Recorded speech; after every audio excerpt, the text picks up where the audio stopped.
Sa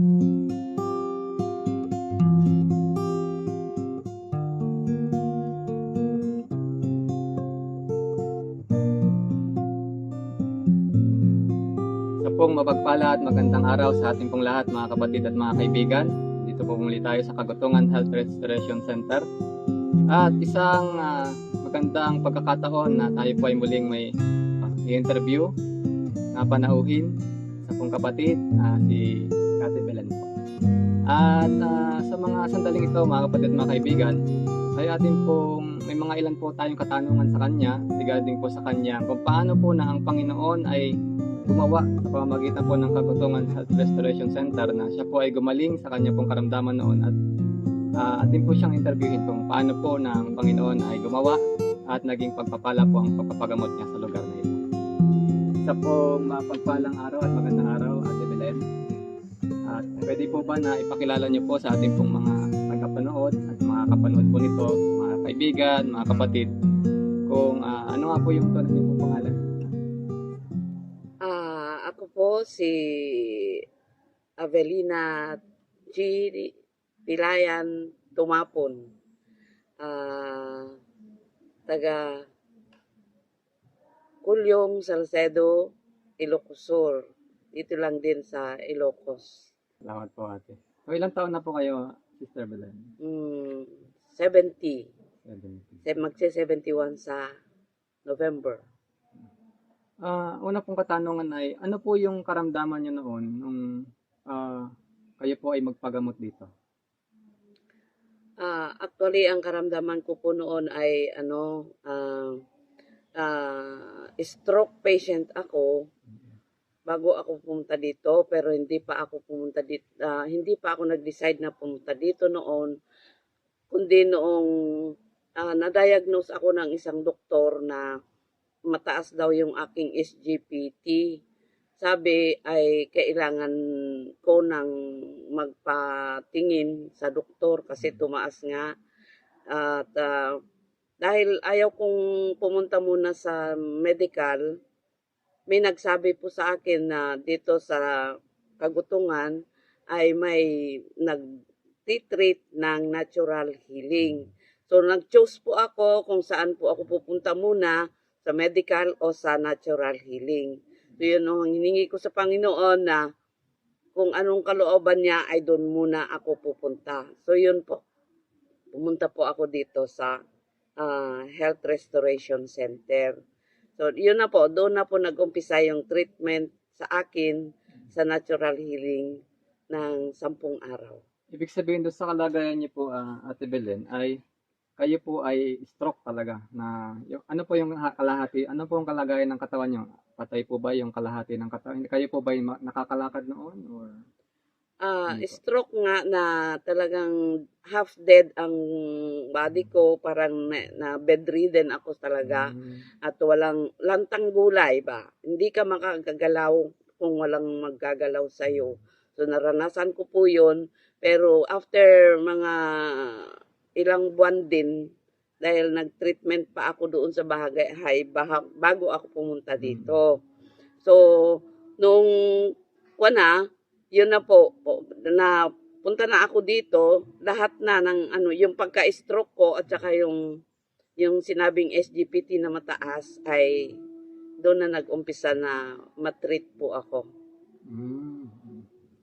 Pero bago po kayo nagpagamot dito, paano niyo po nalaman yung tungkol po dito sa Kagutungan na meron palang isang lugar na naggagamot ng natural na pamamaraan?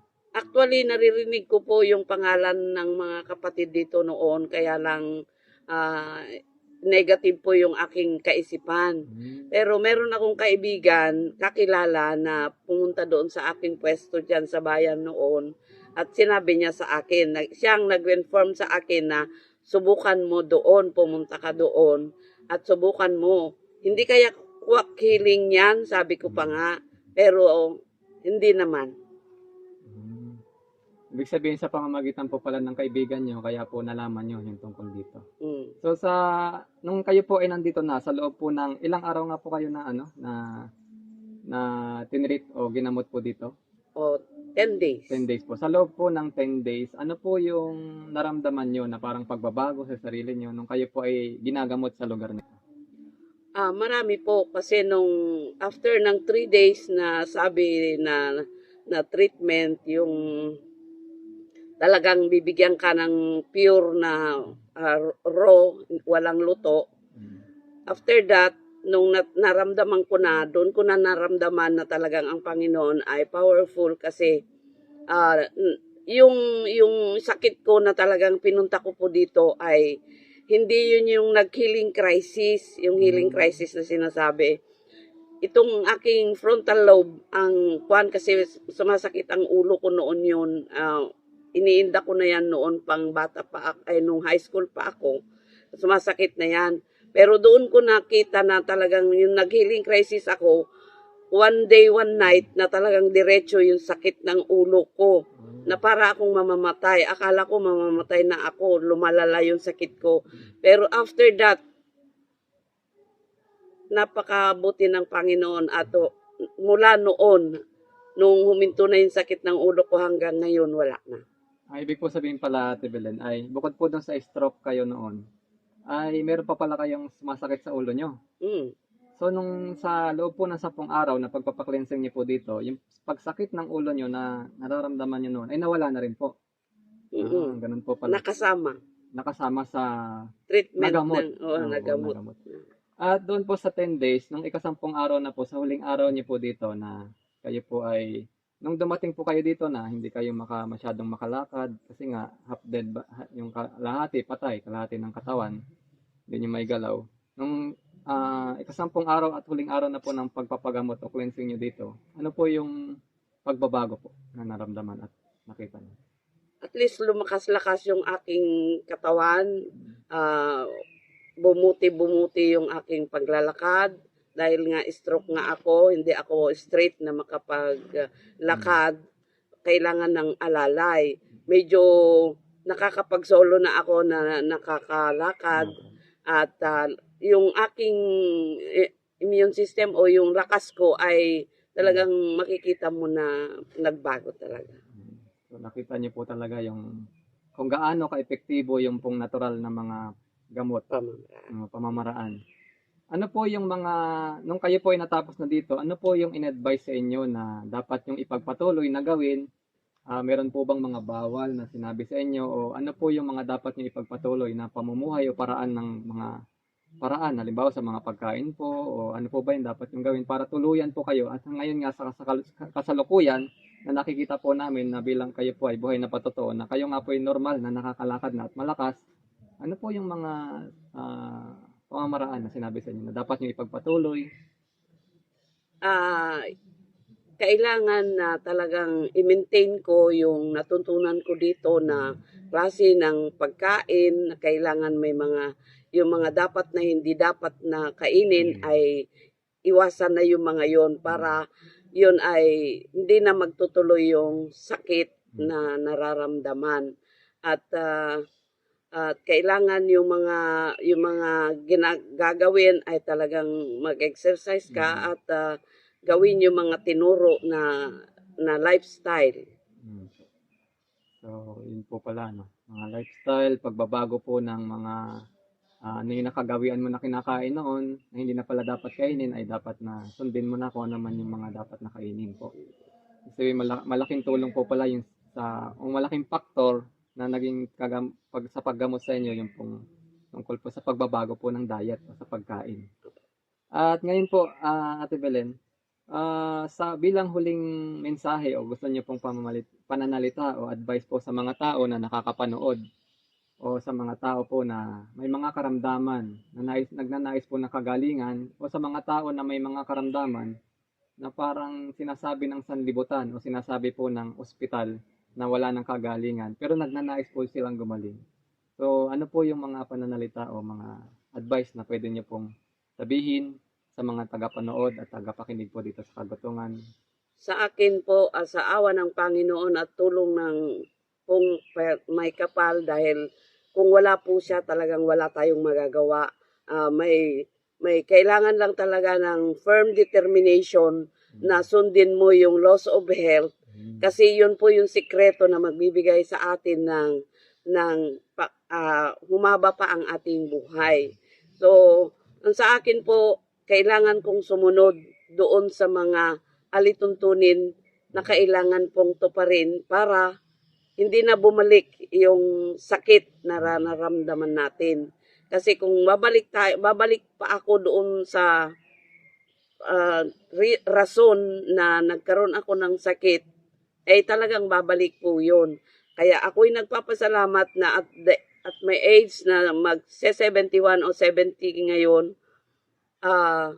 may 12 years na 12 years na pala.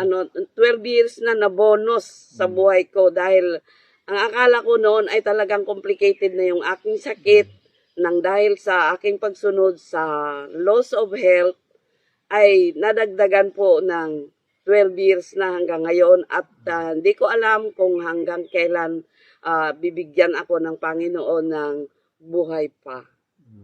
Kaya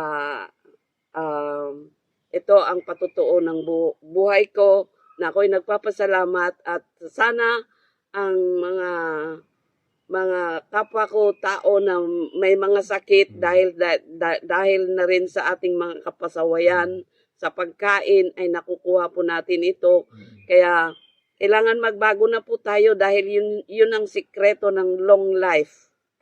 Ibig sabihin, Sister Belen, sa mga sinabi niyo po ay malaking factor po pala yung pagkain talaga.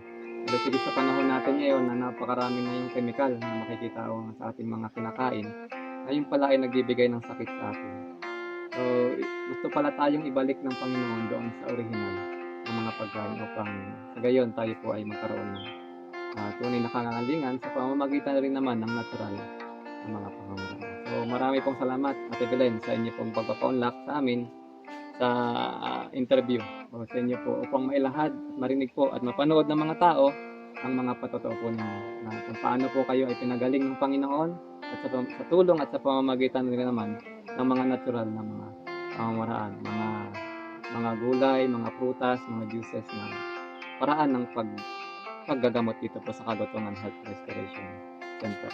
At muli mga kapatid at mga kaibigan, maraming pong pasalamat ay gayon na lamang sa inyo na kayo po'y nakapanood sa pumuling patotoo, buhay na patotoo ng ating pong kapatid at kaibigan na si Ate Belen.